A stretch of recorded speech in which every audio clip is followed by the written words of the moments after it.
Assalamualaikum warahmatullahi wabarakatuh. Selamat pagi, siang, sore, malam, Pak Marta. Perkenalkan kami dari kelompok 1 Fisika Pengukuran kelas C 2024 akan membahas tentang atomic absorption dan emission spectrophotometers. Anggota kelompoknya pertama ada Alika, kedua Khoila, terus ada Rahma, lalu ada saya sendiri Ferry Chandra Wijaya. Nah, untuk poin yang pertama, 5.1 itu ada atomic spectroscopy. Prinsip umum cara kerjanya itu ketiga teknik ini melibatkan proses eksitasi dan kembalinya atom ke keadaan dasar. Energi yang diserap atau dipancarkan diukur untuk keperluan analitik. Terdiri dari tiga prinsip kerja. Yang pertama, spektroskopi emisi atom. Yang kedua, spektroskopi absorpsi atom. Dan yang terakhir, spektroskopi fluoresensi atom. Nah, kemudian ada atomic absorption spectroscopy.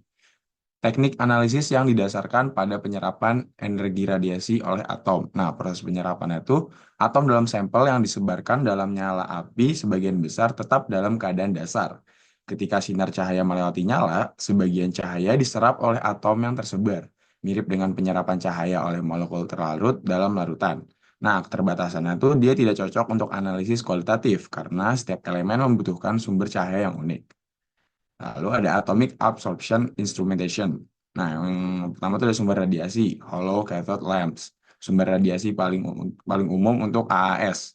Terdiri dari katoda berbentuk silinder, logam, dan anoda. Dengan gas inert seperti helium, neon, atau argon pada tekanan yang rendah. Lampu ini mengeluarkan cahaya karakteristik dari unsur yang dianalisis. Nah, untuk kedua nih ada electrodeless discharge lamps. Digunakan untuk unsur-unsur yang memiliki masalah dengan intensitas rendah dan umur lampu pendek pada HCl. Lalu bulb berisi unsur atau garam, unsur diletakkan dalam silinder keramik dengan koil antena RF.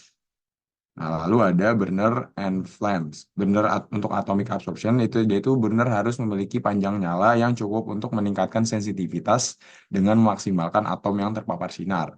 Nah, premix burner, jenis burner yang paling banyak digunakan dalam AAS, di mana campuran udara dan sampel dikabutkan sebelum bercampur dengan bahan bakar seperti asetilena.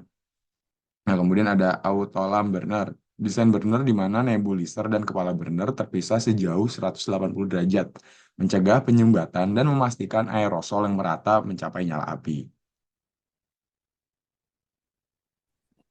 5.33. Tungku grafit untuk atomisasi. Dalam beberapa tahun terakhir, minat terhadap penggunaan teknik non-api juga meningkat, seperti perangkat pembentukan atom uap, dingin, dan elektrotermal. Perangkat tersebut terutama meliputi filamen, karbon, dan tungku, atomisfer, filamen logam, perangkat uap dingin, dan lain-lain. Sistem AA tungku mungkin merupakan teknik analisis yang paling sensitif untuk penentuan logam jejak. Dalam metode ini, sampel yang sangat kecil diambil dan diubah sepenuhnya menjadi logam.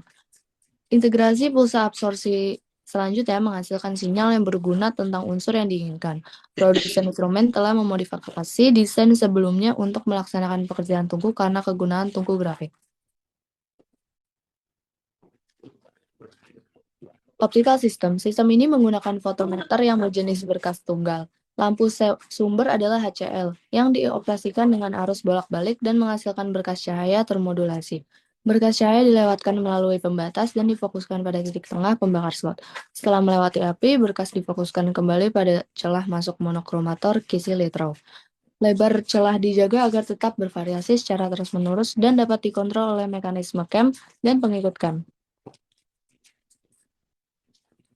Spektrofometer serapan atom sinar ganda. Dalam desain ini, berkas dari HCl dibagi melalui pemotong cermin.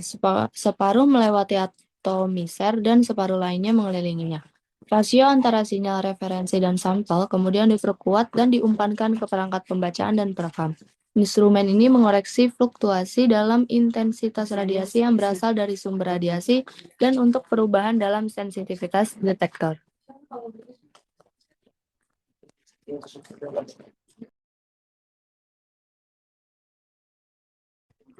Sistem emisi tidak hanya menghasilkan cahaya dengan panjang gelombang tertentu yang berasal dari lampu yang jatuh pada fotodetektor, tetapi juga cahaya dengan panjang gelombang yang sama yang muncul dari nyala api.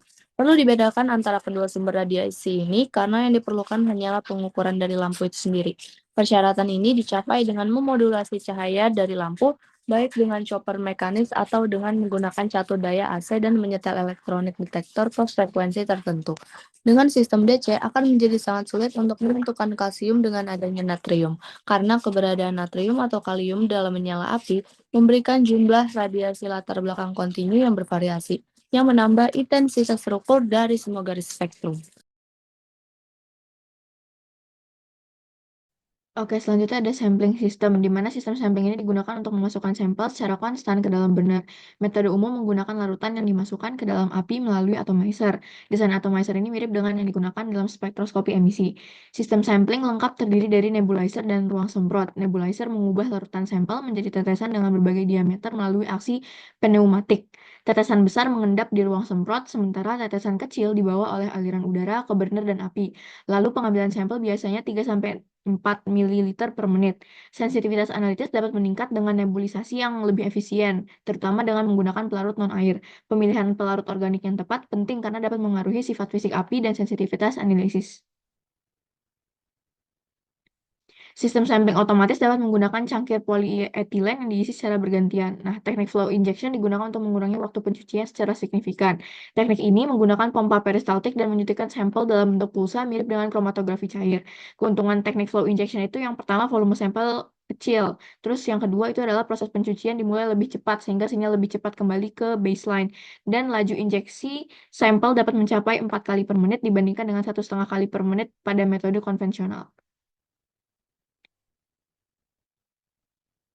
Nah, di sini ada gambar nebulizer dan spray chamber. Cara kerjanya itu yang pertama, nebulizer memecah larutan sampel menjadi tetesan aerosol, lalu ruang semprot memisahkan tetesan besar dan kecil, hanya membawa tetesan yang lebih kecil ke burner. Dan setelah aerosol mencapai burner, ia akan dibakar dan dianalisis untuk menentukan kandungan unsur dalam sampel. Selanjutnya ada atomic emission spectroscopy. Nah, atomic emission spectroscopy ini menggunakan cahaya yang dipancarkan untuk mengukur jumlah unsur dalam sampel. Panjang gelombang menentukan identitas unsur, sementara intensitas cahaya menunjukkan jumlah atom. Sumber eksitasinya itu dari api, busur listrik, percikan, dan plasma. Plasma lebih efisien untuk analisis multi-unsur, sedangkan AES ini cocok untuk analisis multi-unsur secara simultan dengan detektor multi-channel atau monokromator pemindaian. Teknik plasma memiliki rentang kalibrasi lebih luas dan lebih cepat, tapi tidak sepenuhnya menggantikan teknik serapan atom. Dan resolusi tinggi itu diperlukan untuk analisis kuantitatif karena banyaknya garis spektrum pada AS. Selanjutnya itu ada Atomic Emission Spectrophotometer. Nah, atomic emission spectrometer ini mirip dengan alat atomic absorption, tetapi menggunakan sumber eksitasi seperti plasma, busur listrik, percikan, dan laser. Atomisasi dan eksitasi dilakukan dengan mengubah sampel padat, cair, atau larutan menjadi atom gas bebas menggunakan sumber energi termal. Lalu, flame atomic emission ini menggunakan nebulisasi dan ruang semprot yang sama seperti pada atomic absorption sebelumnya. Lalu pada ICP-AES itu sampel dipecah menjadi atom dan diionisasi oleh plasma argon yang sangat panas. Atom-atom ini memancarkan cahaya saat elektron kembali ke tingkat energi yang lebih rendah. Wavelength cahaya atau panjang gelombang cahaya itu dipancarkan berfungsi sebagai sidik jari elemen, dan intensitas cahayanya mengukur konsentrasi unsur tersebut dalam sampel. Proses ini melibatkan nebulisasi sampel menjadi aerosol, pemisahan tetesan besar, ionisasi dalam plasma, dan pengukuran cahaya yang dipisahkan oleh monokromator dengan detektor CCD. Sumber eksitasi yang sering digunakan itu ada api, ada busur, percikan, plasma, dengan plasma yang menjadi paling umum pada pada instrumen modern. Nah, di sini ada diagram ICP-AES instrumen. Jadi prosesnya ini dia mengalirkan sampel cair ke nebulizer, lalu di nebulizer ini dia mengubah sampel menjadi aerosol halus dengan aliran argon. Terus ada spray chamber, ada torch plasma, ada emisi cahaya, monokromator, dan juga detektor yang memiliki fungsinya masing-masing.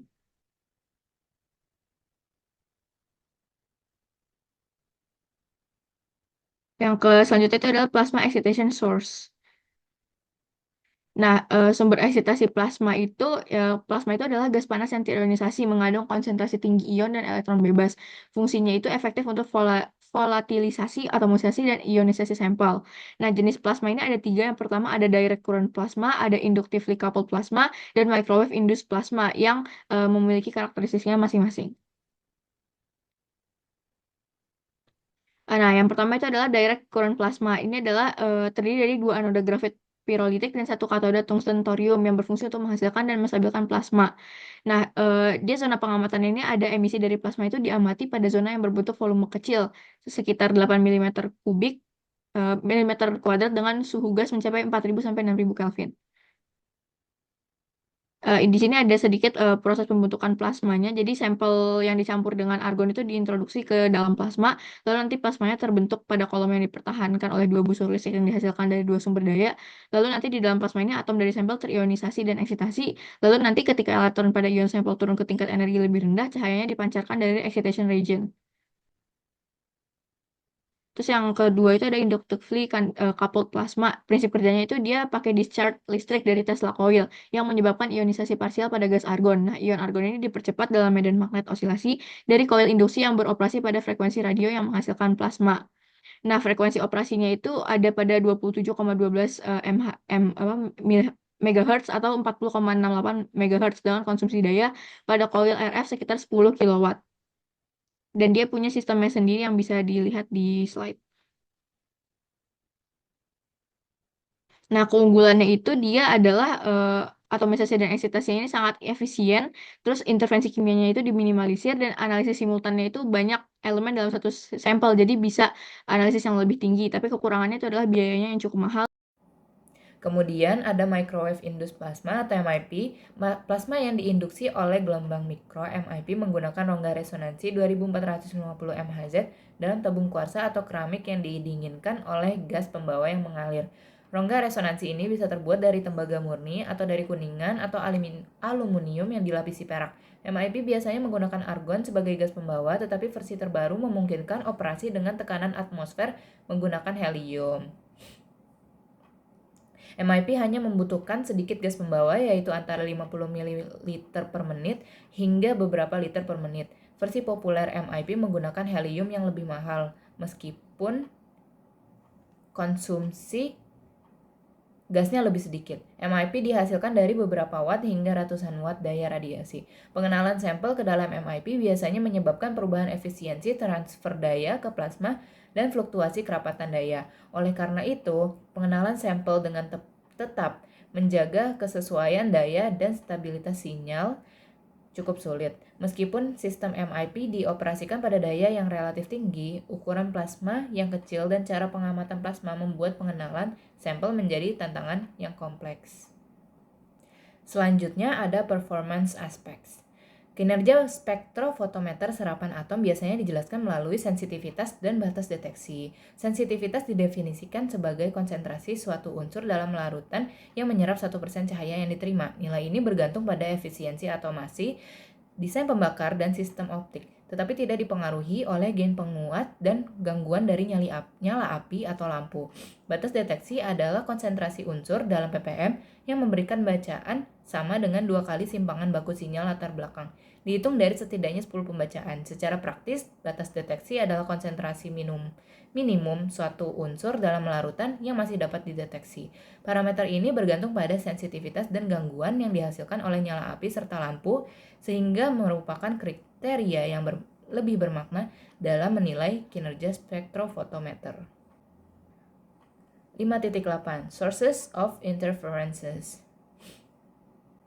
Anionic interference. Teknik spektroskopi serapan atom umumnya dianggap bebas dari gangguan spektral karena lebar pita atau monokromatornya sesuai dengan lebar garis emisi sumber. Oleh karena itu, garis yang berdekatan seperti Mg285,21 nm dan Na285,28 nm tidak akan menjadi masalah dalam analisis serapan. Panjang gelombang di mana setiap unsur menyerap cahaya sudah terdefinisi dengan baik, dan kemungkinan dua unsur menyerap pada panjang gelombang yang sama sangat kecil. Selanjutnya ada viscosity interference. Gangguan viskositas disebabkan oleh kenyataan bahwa larutan dengan viskositas yang berbeda memasuki pembakar dengan kecepatan yang berbeda. Untungnya, efek ini dapat diabaikan dalam sebagian besar analisis. Namun, jika diperlukan untuk mengatasi gangguan ini, standar harus disesuaikan dengan sampel. Metode yang biasa digunakan adalah metode penambahan. Dalam metode ini, penentuan kasar konsentrasi unsur yang diinginkan dilakukan. Kemudian sampel dibagi menjadi 3 bagian. Penambahan berbeda dilakukan pada 2 bagian, sementara bagian ketiga dibiarkan kosong. Ketiganya Kemudian dianalisis menggunakan serapan atom dan grafik antara serapan dan ppm ditambahkan. Lalu ada ionization interference. Gangguan ionisasi biasanya terjadi pada suhu nyala yang tinggi dan terlihat sebagai peningkatan respons unsur yang sedang dianalisis. Pada suhu tertentu dalam nyala terdapat keseimbangan antara atom netral dan ion. Untuk unsur yang memiliki potensial ionisasi rendah, proporsi ion akan tinggi.